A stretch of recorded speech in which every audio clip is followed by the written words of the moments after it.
Are you triggered? If not, would you be if I was white? Let's talk about cultural appropriation versus culture sharing. Okay, let's get into it. We've heard people immediately get called out for images like these.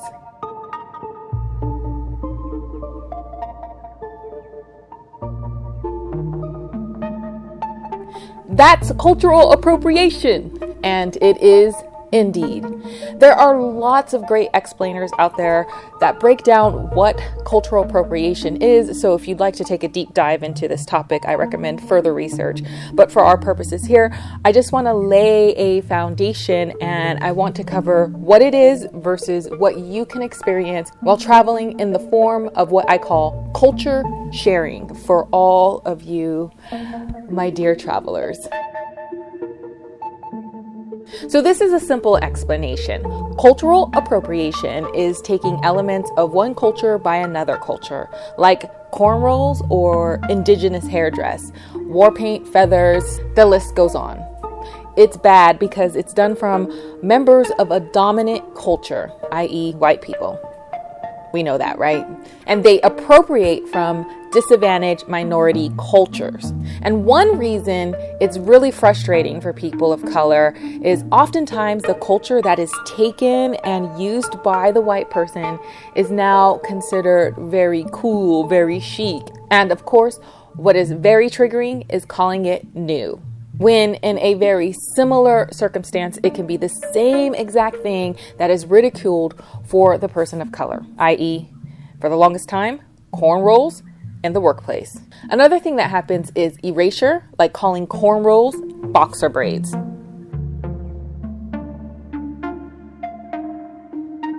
So, can people of color or minorities be violators? Well, the key element here is dominant culture. And much of what appropriation is was birthed in colonialism. And colonialism was driven by white supremacy. And I know there are a lot of triggering words here, so bear with me so that we can kind of unpack this and then move forward. So the simple answer is no. Black people cannot be violators of cultural appropriation. But sometimes it seems like it's not so simple in today's world, because some may point out images of Rihanna, Beyonce, oh my gosh, the list goes on with these pop stars. So here's my thoughts, and then we'll move on from defining this. Now, I'm just speaking as a Black person. Black people adopting staples of another culture is not the same thing as other people adopting Black cultural symbols at all. And by conflating what Black people do with appropriation, we easily slide into the common ways we make Black people deserving of, let's say, violence against them. I'll go further. It is important to understand that Black people's interactions with other cultures are not based in a historically violent relationship of taking from and then benefiting from those cultures, which is what appropriation consists of. So I hope you can understand that this is the key to what makes appropriation so different. And if you don't understand, no problem. It's easy. Pause right here and run it back. Now let's move on. I'm going to attempt to share with you tips that I've learned over the years of how to authentically, sincerely, and ethically travel and participate in local culture through a series of my own personal experiences. The Dominican Republic lays claim as the first to the all-inclusive resort model. So it's not always a perfect strategy, and you can let yourself off the hook sometimes if your intentions are to do the right thing most of the time, I think.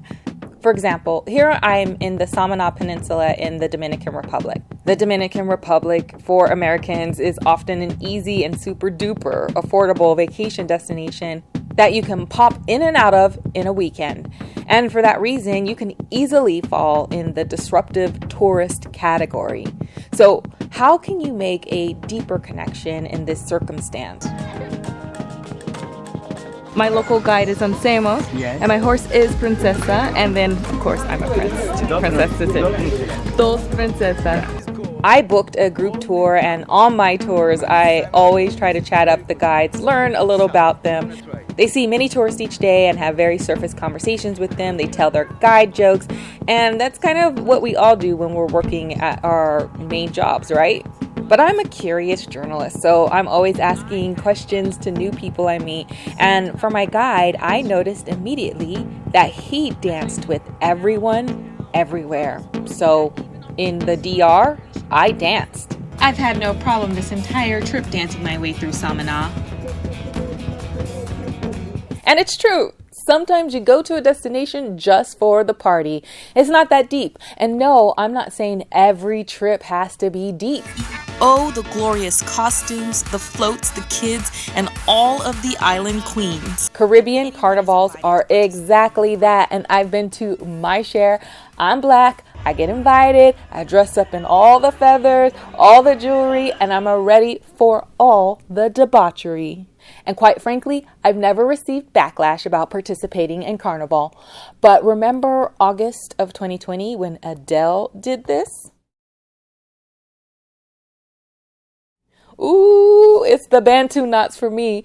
She was attending the Notting Hill Carnival in London, but there were very mixed reactions. Some say she was cultural appreciating, while others said she was a very clear violator of cultural appropriation. So what say you? Let me know in the comments what you think about what Adele did. I think it's okay to research a place, their traditions, and then because of your burning curiosity, reach out and book some time and experience it. The Mayan Temescal Ceremony was so intriguing to me, so I wanted to experience it.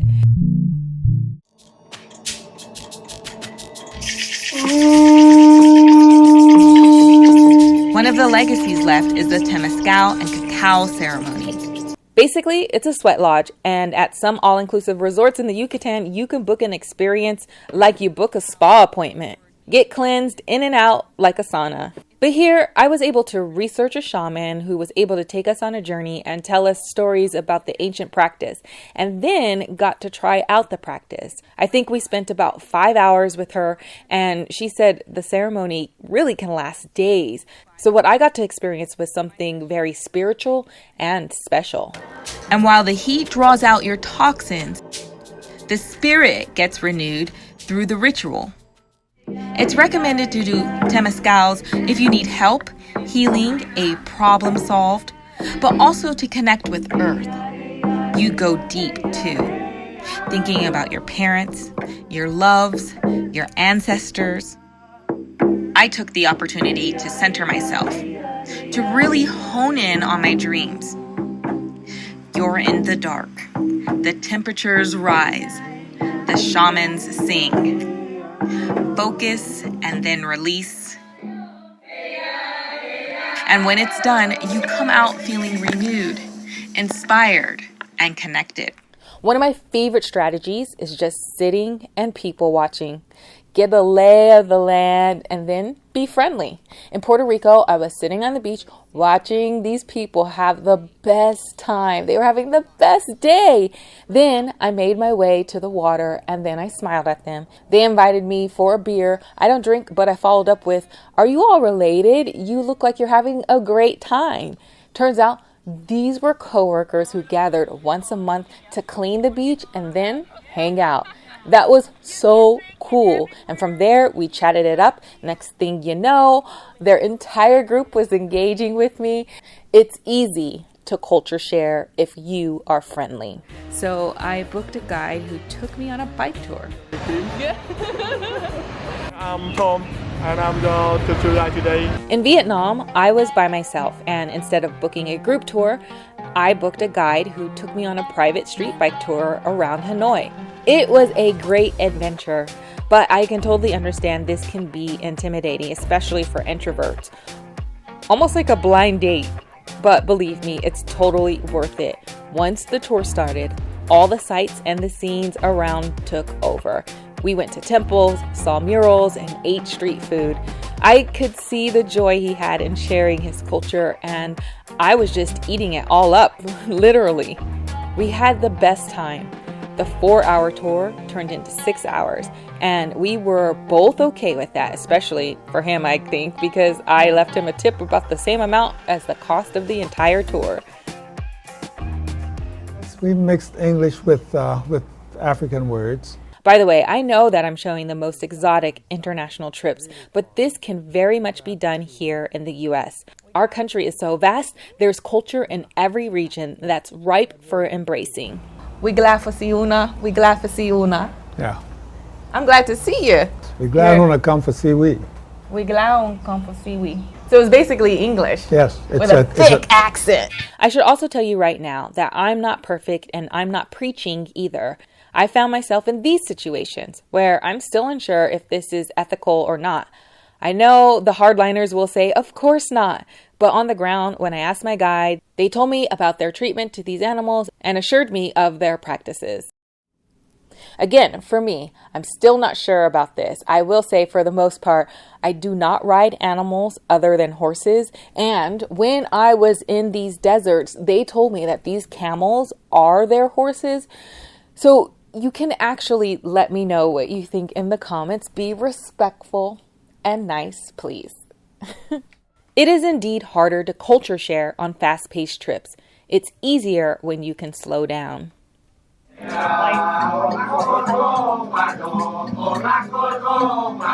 It's easier when you can go off the beaten path, deep into jungles and forests.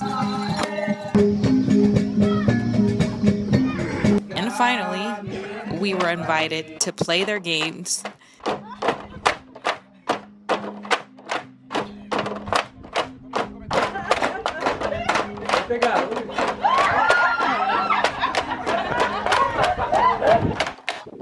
Dance their dances and sing their songs.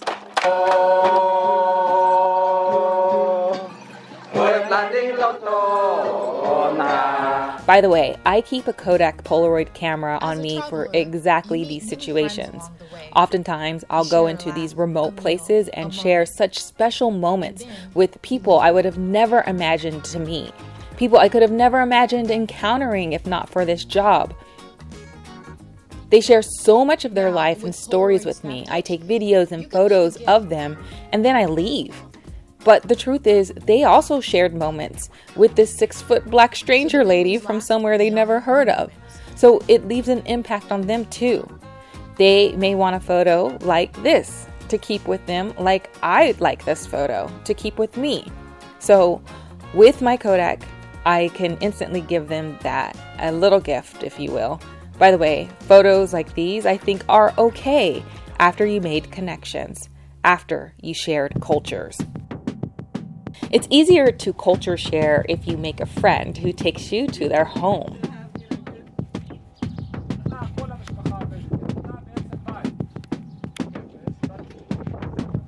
It's easier to culture share if you can share a meal. Even better if they invite you to cook with them. They like it. They did. Oh. Yeah, I remember the first cup of tea was very funny because they was like stirring and then taking out it. They were mimicking me everything. When you share a meal, you sit down and you share stories. Stories of how your life is where you live and learn how their life is where they are. That's literally culture sharing. What is your number one beauty secret? Caribe? With 15 families, all descendants of the same line. And Blanca as the matriarch. O meu nome é Hermina, mas sou conhecido por Branca. It's easiest to culture share if you can spend multiple days with a family or a person or a new friend where they can really get to know you and your heart, your intentions, and your motivations, and you them. And then the conversations get deeper and they turn from being a guide to a friend. And then they say, I would like to show you something. I would like to share with you my people's ceremonial face paint. May I paint your face in the middle of this jungle?